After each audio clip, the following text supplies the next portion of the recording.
In this part 2 video, we'll look at the calculation of implementation shortfall for a sell order. Now, on Tuesday morning, a fund manager decides to sell 80,000 shares when the price is $60. The order was set with a limit price of $59.40. When the order entered the market for execution, the price is $59.90.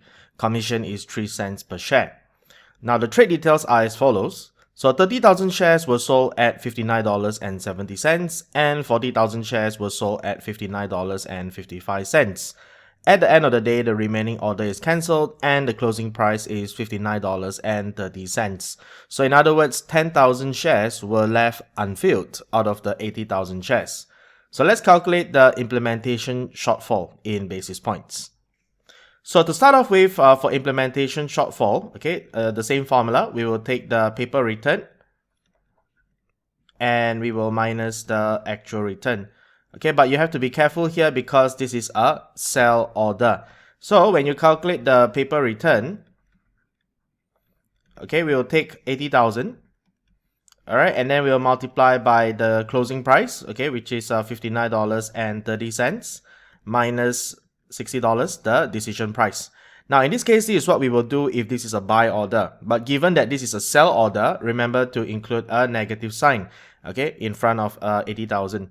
Okay, because this, in a way, we are trying to say that, okay, you are actually selling 80,000 of shares at $60. Okay, this was the decision to sell at 60. Okay, and then of course, the price ended up at $59.30. So in this case, is this a good thing or a bad thing?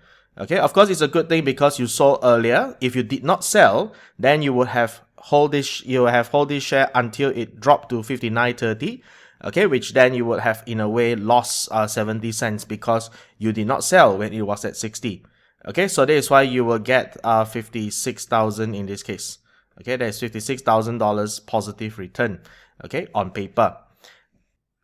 For the actual return, we will calculate the gain or loss for each transaction. So for the first 30,000 shares here, we'll take 30,000 and then we multiply by the closing price, okay, $59.30, and then we minus the transaction price, okay, $59.70.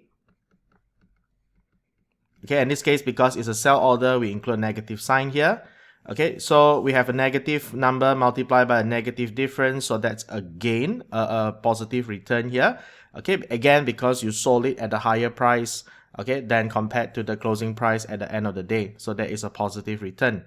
And then for that 40,000 shares there, okay, 40,000 shares, okay, you will multiply by $59.30, the closing price, minus the sell price, okay, which is $59.55. So again, you sold it at a higher price. So we include negative sign here for the sell order. And then we have the commission, which is 3 cents per share. So let's minus 70,000 shares in total, multiply by 3 cents. So to get a context on the number, so for the first term, okay, this would be negative 30,000. And then we multiply by bracket, 59.30 minus 59.70. Alright, so that would be positive 12,000. So in other words, because you sold earlier, okay, you sold earlier when the price was higher, okay, you made a positive return of $12,000 on the first trade. Then on the second trade, okay, that would be for negative 40,000 multiplied by bracket 59.30 minus 59.55. Okay, so that is again a positive return of 10,000. So again, because you sold it at a higher price, okay, rather than let it drop to 59.30, so in a way you made a positive return there. And for the commission, okay, that is 70,000 times 3 cents, so that's 2,001, and we minus 2,001 here, right? And we will get $19,900. Okay, so that's the actual return. Then to get the implementation shortfall, we will take the paper return of 56,000. We will minus the actual return of 19,900 and we will get $36,100. Okay, so again, there is a positive implementation shortfall here. So there is an underperformance in terms of the trade strategy and execution. And to convert these 2 basis points, we will need the paper portfolio value. Okay, so the paper portfolio value here would be equals to the number of shares that they wanted to sell, okay, which is 80,000 shares, okay, and we multiply by the decision price, so that would be 4.8 million. Okay, so in this case, to convert this implementation shortfall to basis points, we will take 36,100 over 4.8 million, and we will multiply that by 10,000 basis points. All right, and you will get 75.21 basis points. So now let's look at the breakdown of this implementation shortfall. Next, we're going to calculate the execution cost, the opportunity cost, and the fees in basis points. So I'll start out by just drawing a simple timeline here. So from the point where the decision was made, okay, decision was made here was at $60. Okay, this is again, this is a sell order, right? And by the time the order entered the market for execution, the arrival price is $59.90. Okay, and then there were 2 transactions in total, 2 sales made there. Okay, so the first sell made here was at 59.7, and transaction 2 was made at $59.55. And then the closing price, okay, closing price here is $59.30. So for the execution cost, this will be measured from the decision price up to the transaction, okay, and we'll have 2 transactions here. All right, so I will calculate what is the difference between the prices, but bearing in mind that this is a sell order. So when you calculate the execution cost, all right, we'll take the first transaction here, which is 30,000. So we take 30,000 here. Okay, and just like how we do it in a buy order, we will take the transaction price, 59.7, and then we minus the decision price, which is 60. Okay, but because this is a sell order, you just attach a negative sign there. And then for the 40,000 shares, okay, we have 40,000 shares here, multiplied by the transaction price, okay, which is 59.55, and we minus the decision price. Okay, and then this is a sell order, so just include that negative sign there.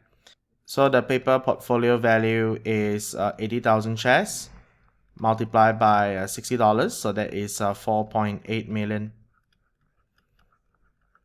Right, so that's what we will divide here. So what's the execution cost in this case? So for that 30,000, okay, which is a sell order, and then we multiply by a negative difference.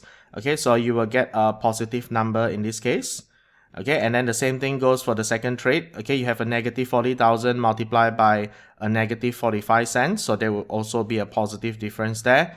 Okay, and here you will get 27,000 for execution costs. Okay, and this entire number, we will divide it by the paper portfolio value, which is 4.8 million. Okay, and what do we get there when we convert to basis points? Okay, so once you convert, you will get 56.25 basis points. Now, on the next part, when you look at the opportunity cost, we will measure for the number of shares that is unfilled, okay, which is 80,000 minus 30,000 minus 40,000, so that's the 10,000 shares. And this will be measured from the decision point to the closing, okay, so the opportunity cost here would be equals to the 10,000 shares left unfilled. Then we multiply by the closing price, 59.30. Okay, minus the decision price, and not forgetting that this is a sell order, so we'll multiply a negative sign there, and we will divide by the paper portfolio value. Right, so when you compute this, this would be $7,000. Okay, and then if you convert to basis points, this will be 14.58 basis points. And finally, for the fees, okay, which is the commission here, so that will be a total of 70,000 shares sold, okay, and the commission is 3 cents per share. That's for 2,100, okay, and we divide it by 4.8 million, and you convert it to basis points, so that will be 4.38 basis points. So finally, when you add up all these numbers, okay, from the execution cost 56.25 plus opportunity cost 15.58 plus the fees 4.38, okay, you will get 75.21 basis points. And this is our implementation shortfall, okay, which was computed earlier here, okay, so it reconciles back to our earlier calculation. So just to have a quick look, what contributed the most to the implementation shortfall? And in this case, the answer is the execution costs. To calculate the delay cost and trading costs, okay, so it's important to understand, okay, for which portion do we measure the delay and for which portion we measure the trading costs. So for the delay cost, it is measured from the point of decision up to the point of arrival. Okay, so the same goes for all transactions. So that's measured from 60 to 59.90. So for the delay costs, all right, we will take the total number of shares here, which is 70,000. Okay, we'll multiply that by the arrival price. Okay, that's 59.90. And then we minus the decision price. And this is a sell order, so remember to multiply by a negative sign there. And then we divide by the paper portfolio value, which is 4.8 million. Alright, so this comes out to $7,000. And in basis points, this is 14.58 basis points. For the trading costs, okay, this will be measured from the arrival price, okay, up to the point of transaction. So we'll have these two transactions here. Okay, so that's for trading costs. So we have 30,000 shares. Okay, and we will measure this from the arrival price up to the transaction. So that's 59.70 minus 59.90. So that's 20 cents a share. And don't forget the negative sign. And then we divide by the paper portfolio value. All right, and for the other transaction, which is the 40,000 shares, so we have 40,000 here, we multiply by 59.55, and then we minus 59.90, the arrival price, okay, and then we just insert a negative sign there. All right, so when you calculate this, there will be two positive differences here, okay, so in total, this would be 20,000, okay, over 4.8 million. And we will get 41.67 basis points.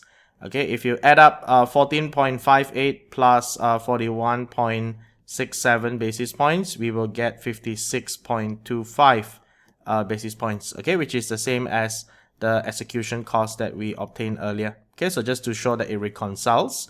So out of the entire implementation shortfall of 75.21 basis points, you can see that the majority of it actually came from the trading cost, which is 41.67 basis points.